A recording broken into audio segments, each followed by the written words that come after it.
கட்டடம் கட்டிடும் சிற்பிகள் நாம் கட்டிடுவோம் கிறிஸ்தேசுவுக்காய்.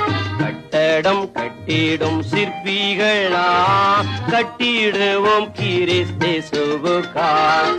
சுத்தியல் வைத்து அடித்தல்ல, ரம்பத்தால் மரத்தை அறுத்தல்ல.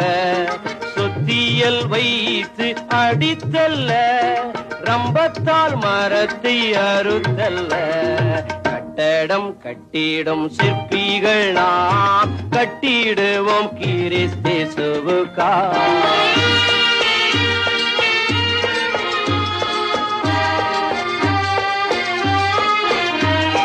ஒவ்வொரு நாளும் கட்டிடுவோம், ஒவ்வொரு செயலாம் கற்களாலே. உத்தமர் இயேசு